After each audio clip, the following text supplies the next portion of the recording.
Bueno, vamos a comenzar el tema 1 de la materia antenas. El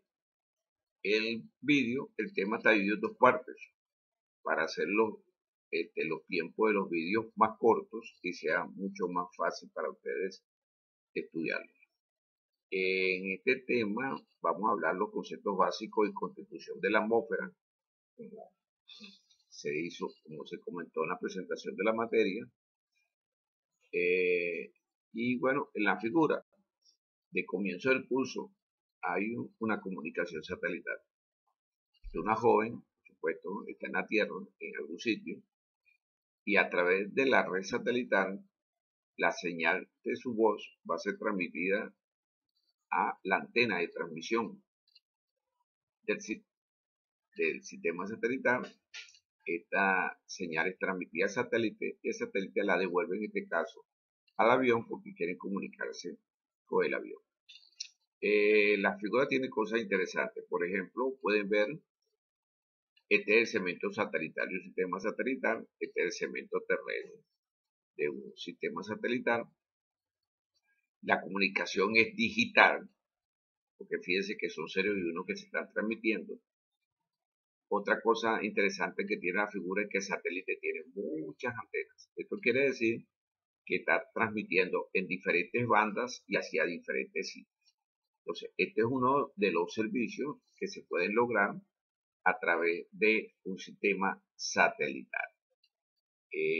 Esta distancia entre la estación terrena,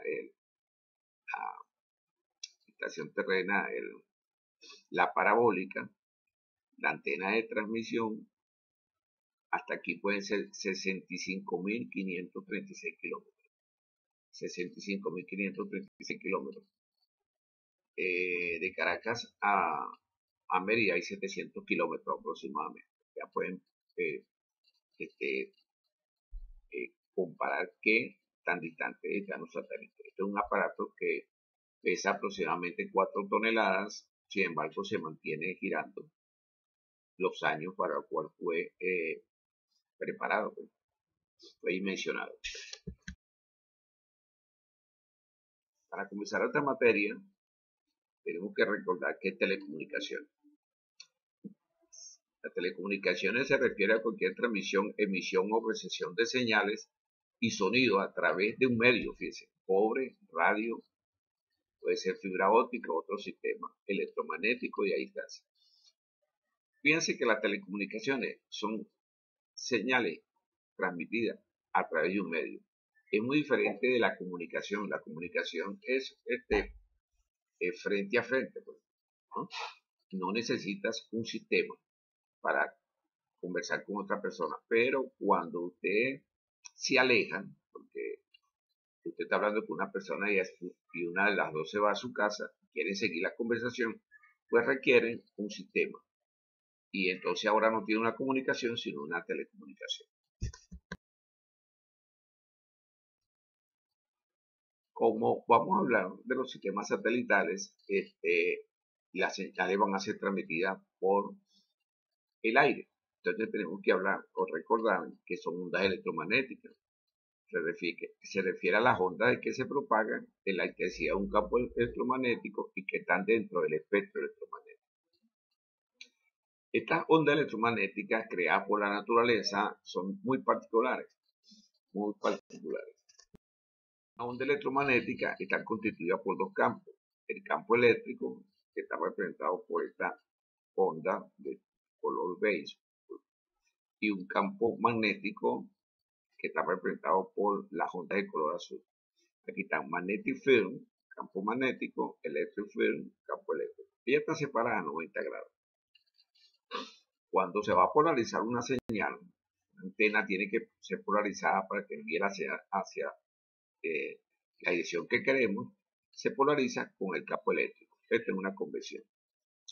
Estas ondas se rigen por una ecuación muy sencilla, que es la longitud de onda igual a la velocidad de la luz entre las frecuencias. La frecuencia, pues son las oscilaciones de la señal, la longitud de onda la distancia que separa un par de crestas y están relacionadas con la velocidad de la luz. Observen que la longitud de onda y la frecuencia son inversamente proporcionales. Cuando la frecuencia es muy alta, la longitud de onda es muy pequeña. Como vamos a trabajar con sistemas satelitales, la frecuencia en los sistemas satelitales son muy altas. Y eso hace que la longitud de onda sea muy pequeña y por tanto la señal va a ser muy directiva. O sea, la longitud de onda va a ser muy pequeña y eso lo va a hacer muy directiva. Entonces, ya este es un comentario de inicio. Las frecuencias que se usan en los sistemas satelitales son muy altas y la longitud de onda muy pequeña. La velocidad de la luz es 300.000 kilómetros por segundo. No se les olvide, por favor. Estas ondas electromagnéticas son radiaciones electromagnéticas que pueden manifestarse de diversas maneras, como calor radiado, luz visible, radiofrecuencia, rayos X, rayos gamma. Que pueden observar, leer de que hay una onda electromagnética que no se usa para transmitir servicios de telecomunicaciones, como los rayos X o los rayos gamma. Eso quiere decir que todo el espectro electromagnético no se usa para transmitir voz, datos y video, solamente una parte. Sobre todo el CHF y HF, están las subbandas satelitales, son la banda L, la S, la C, la X, la QSU, la K, la QSUA y MM.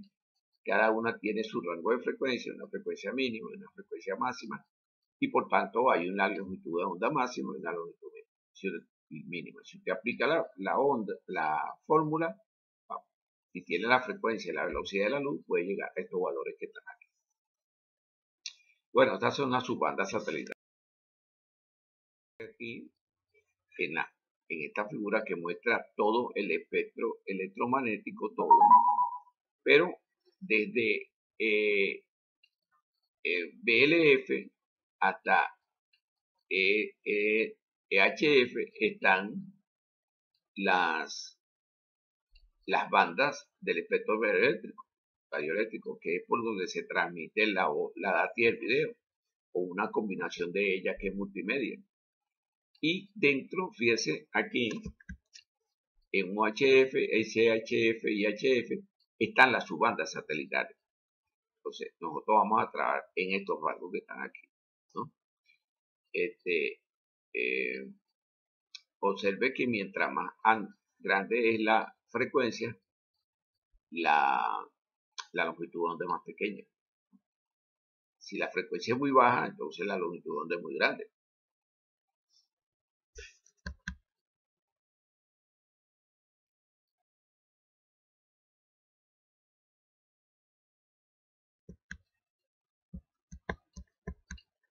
Se me quería leer esta parte que está en color rojo. Dice que, como dice que es un repetidor, entonces dice, por esta razón se dice que los satélites de comunicaciones no son más que repetidores de radiofrecuencia, pero no son unos repetidores. Como van a ver, él procesa la señal y después la va a devolver a la Tierra. Estos son los primeros satélites. Fíjense que el primer satélite que fue lanzado fue puesto en órbita por la Unión Soviética en 1957. En el momento en que este satélite fue puesto en órbita, estaba la televisión en forma incipiente, realmente las telecomunicaciones se llevaban por radio, no había posibilidad de ver un juego de un mundial de fútbol a distancia, ni un juego de béisbol a distancia, todo era por radio.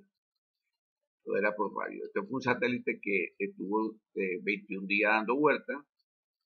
Impactó a la opinión pública fuertemente porque fue el primero que se lanzó. Después la Unión Soviética colocaría otro, un segundo, a los días de haber lanzado el Sputnik, lanzó el Sputnik 2, que llevaba a bordo una perra que se hizo famosa llamada Laika. Sencillamente la perra murió, ¿no? Después aparecieron los otros satélites, ¿no?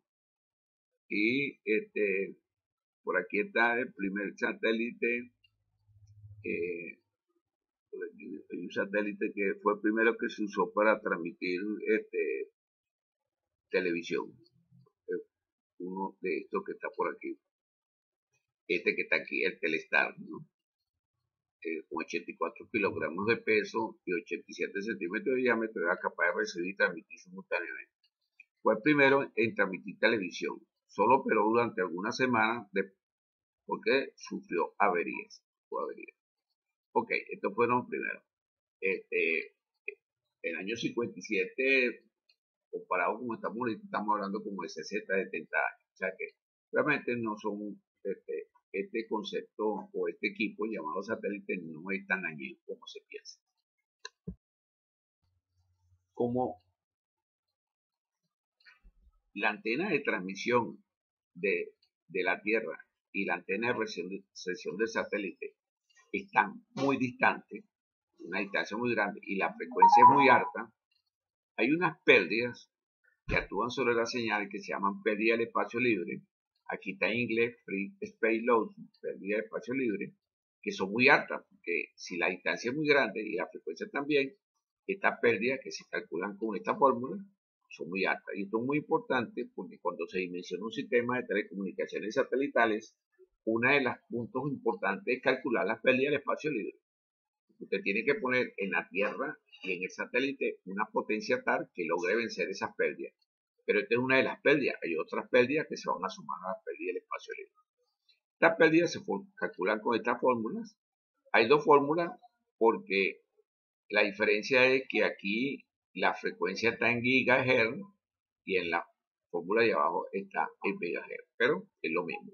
Pero esta es una pérdida que coloco desde el primer tema por la importancia que tiene. Son muy importantes en cualquier sistema de telecomunicaciones, incluso en un móvil, sistema móvil. Pero ¿dónde está usted con su teléfono móvil? Sé que la radio base está a 500 metros, entonces las pérdidas no son tan grandes como en este sistema. Como la estación terrestre y el satélite están distanciados, las señales viajan por la atmósfera. La figura muestra las 5 capas de la atmósfera: la troposfera, la estratosfera, la mesósfera, la ionosfera, que es muy importante, o termósfera, y la última, la exósfera, que es donde están los satélites. Fíjense que el satélite está aquí. Pueden ver que cada una de estas capas tiene una característica muy particular. Entonces, fíjense, en la troposfera, bueno, aquí se produce una serie de fenómenos, ¿no? La lluvia, las nubes, el viento, y todo eso actúa sobre la señal. Observen que la figura muestra que los aviones comerciales están en la troposfera. O sea, la troposfera va de 0 a 12 kilómetros, 0 a 15 kilómetros, ¿no?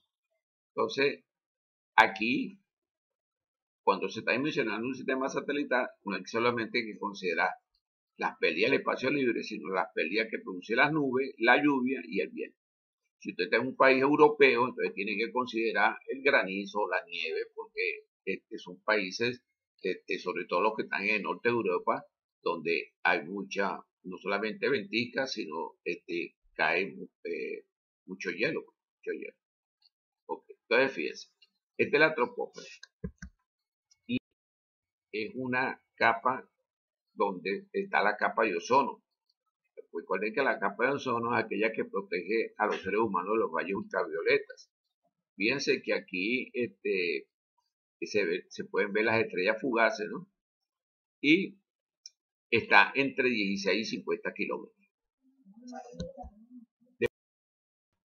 La mesósfera es una capa muy fría y se puede producir también hielo y polvo.